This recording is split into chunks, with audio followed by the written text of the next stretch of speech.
नमस्कार साथियों, स्वागत है आपका आपके अपने YouTube चैनल अग्नि कंपटीशन पर। उम्मीद करती हूँ आप सभी स्वस्थ होंगे और अपनी परीक्षा की तैयारी अच्छे से कर रहे होंगे। जिन भी स्टूडेंट्स का एपीएस का एग्ज़ाम है यानी कि शॉर्ट एंड है, उसके लिए एडमिट कार्ड जारी हो गए हैं। अगर आपको नहीं पता है तो मैं वीडियो के डिस्क्रिप्शन में लिंक दे दूँगी, जिस लिंक से आप अपने एडमिट कार्ड डाउनलोड कर सकते हैं।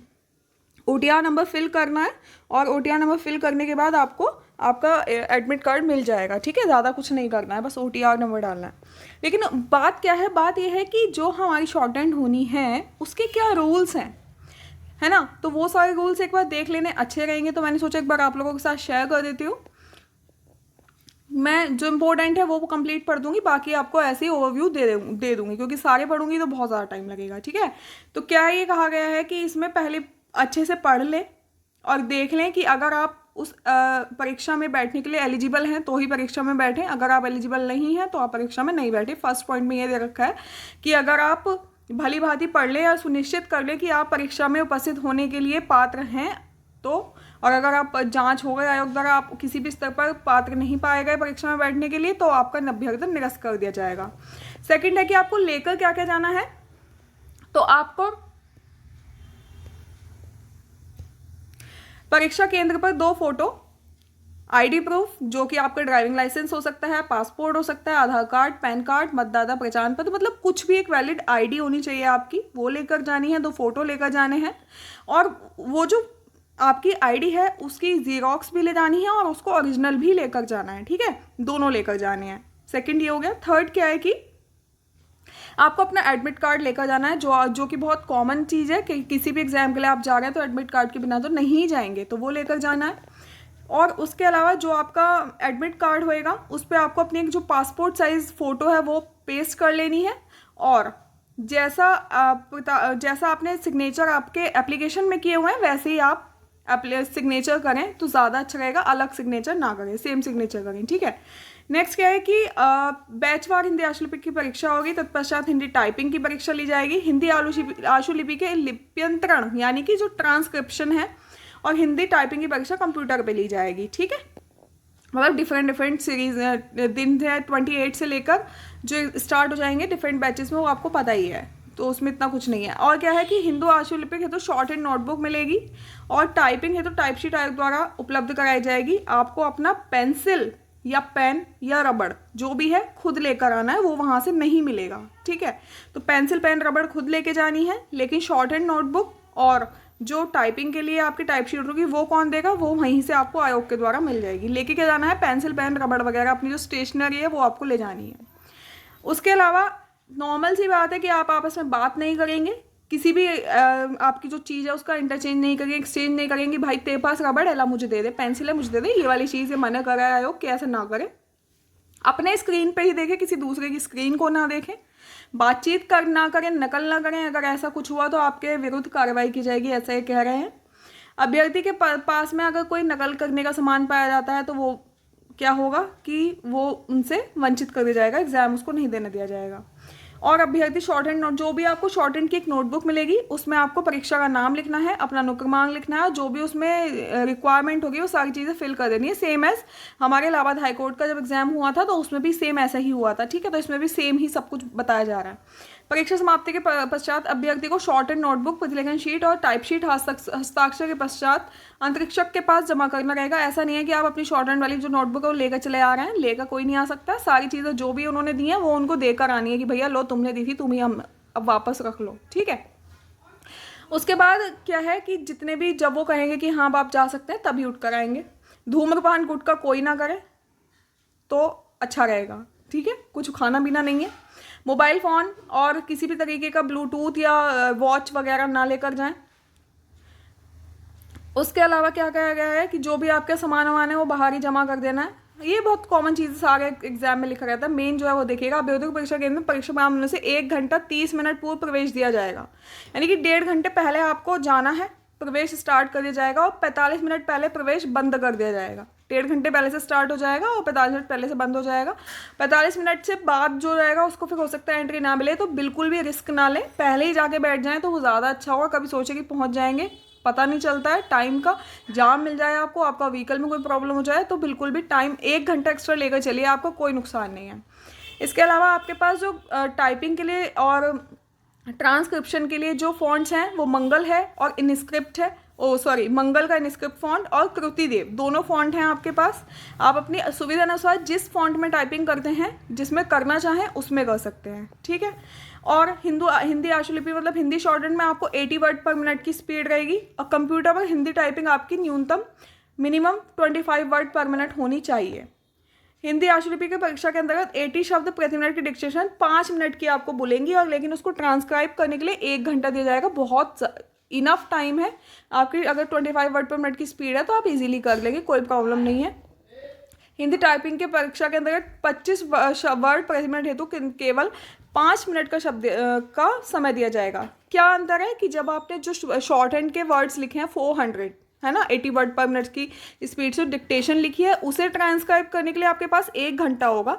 लेकिन जो हिंदी की टाइपिंग परीक्षा है वो आपको 25 वर्ड पर मिनट के हिसाब से 5 मिनट की टाइपिंग देनी है, ठीक है। इसके अलावा जो टाइपिंग के और स्टेनो के जो महत्वपूर्ण है वो देख लेंगे इंस्ट्रक्शन, कि आपका कीबोर्ड माउस जो है वो ठीक से काम कर रहा है या नहीं कर रहा है। इसको देख लेंगे कि कीबोर्ड माउस आपका ठीक से काम कर रहा हो। अगर नहीं कर रहा है तो आप पहले ही चेक कर लें और चेक करके उनको बता दें कि भैया मेरा ये वाला ये चीज़ है, ये मेरा काम नहीं कर रहा है ठीक से, ठीक है। तो वो आप बता देंगे कि भाई मेरा माउस नहीं चल रहा है या मेरा कीबोर्ड नहीं चल रहा है, ठीक है। किसी भी समस्या के लिए टेस्ट से प्रूफ बता देंगे। भली भांति देख लें कि आपका कैप्स लॉक या नंबर की ऑन या ऑफ तो नहीं है। ऐसा ना हो कि आप टाइपिंग कर रहे हैं उस टाइम पे आपको प्रॉब्लम पड़ गई, ये सब चीज़ें चेक कर लेनी है।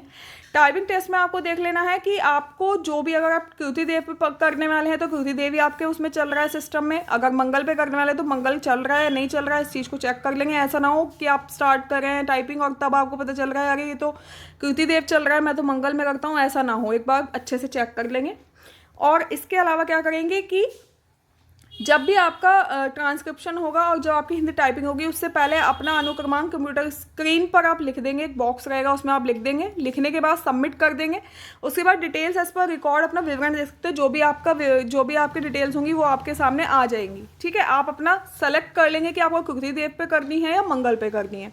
इंस्ट्रक्शन पढ़ लेंगे, डिटेल्स को करेक्ट है ये सारी, वो बॉक्स चेक कर देंगे।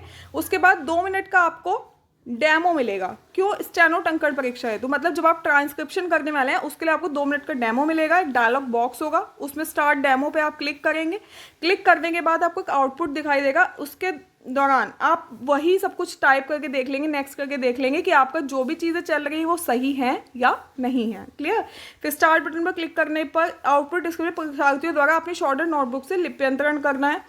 क्या है कि जैसे आपने शॉर्टहैंड लिख ली, कंप्लीट हो गई है। अब आप जैसे ही उसको ट्रांसक्राइब करना शुरू करेंगे तो आपको पहले स्टार्ट बटन पे क्लिक करना है। और जैसे ही आप स्टार्ट बटन पे क्लिक करेंगे आपके जो 60 मिनट्स हैं वो स्टार्ट होने शुरू हो जाएंगे, ठीक है। यानी कि आपको दिखता रहेगा कि मेरे पास कितना टाइम अभी बचा है, तो आप उसके अकॉर्डिंग अपना टाइपिंग कर लें। और आपको कितने वर्ड्स करने हैं 5 मिनट में, यानी कि 400 वर्ड्स हैं आपके पास। 400 वर्ड्स आपको 1 घंटे में टाइप करने हैं, पढ़ के ट्रांसक्राइब करना है अपनी स्टेनो को, तो कोई प्रॉब्लम नहीं होने वाली है। तो टाइमिंग का थोड़ा ध्यान रखें।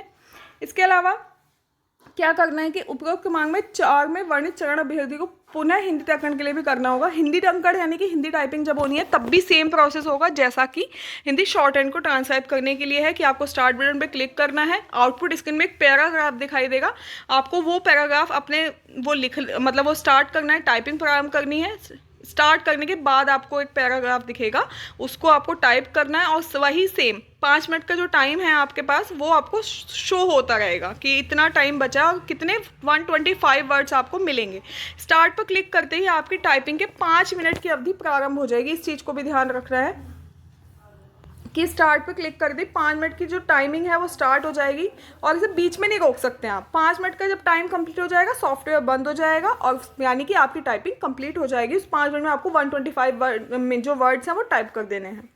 इसके अलावा क्या है कि अगर आपने हिंदी टंकण परीक्षा में नियत समय के अंदर दिए गए पैराग्राफ को एक बार टाइप कर लिया तो आप दोबारा भी उसको टाइप कर सकते हैं। मतलब क्या है कहने का कि सपोज किसी की 30 वर्ड पर मिनट स्पीड है तो वो तो पहले ही टाइप कर लेगा, वो थोड़ी ना 5 मिनट लेगा कंप्लीट। अब आपने पहले ही टाइप कर लिया तो आप उसी पैराग्राफ को दोबारा फिर से टाइप कर सकते हैं। ऐसा नहीं है कि आपके मार्क्स कट हो जाएंगे, क्योंकि बहुत सारे बच्चों को डाउट क्या रहता है कि अगर हमने दोबारा से टाइप कर लिया तो क्या हमारे मार्क्स कट हो जाएंगे।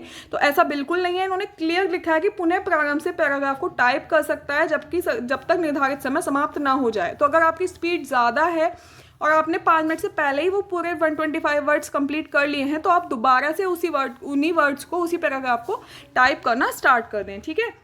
यदि टाइपिंग करने में कोई त्रुटि होती है तो उसे बैकस्पेस की यानी कि बैकस्पेस की वर्क करेगी। ठीक है। अगर आपने गलत टाइप किया है तो कंप्यूटर पे 0 नजर आ जाएगा और मंगल में अगर आपने गलत टाइप किया तो क्रॉस हो जाएगा। कितनी बढ़िया चीज़ है कि आपको पता चल जाएगा कि आपने गलत कर दिया तो आप तुरंत से उसको बैक स्पेस से चेंज कर सकते हैं। यदि अभी ना किया है तो जब तक शब्द पूरा ना हो जाता है तब तक उक्त चिन्ह ही टाइप होगा। इसी प्रकार कोई शब्द पंक्ति छोड़ने पर कंप्यूटर द्वारा उक्त चिन्ह टाइप किया जाएगा। सिर्फ टाइप करने में सावधानी आवश्यक है। मतलब क्या है कि इस त्रुटि को बैक स्पेस की द्वारा ठीक किया जा सकता है। स्पेस बार की से आगे बढ़कर अगर आपने सपोज आपने एक वर्ड टाइप किया, वो वर्ड आपका गलत टाइप हो गया, अगर गलत टाइप हो गया तो कुछ देर में 0 बन जाएगा, आपको पता चल जाएगा ये मैंने गलत कर दिया। ऐसा नहीं है आपको पता ही नहीं चल रहा क्या गलत है क्या सही है। कितनी बढ़िया चीज़, मुझे तो अच्छी लगी ये चीज़।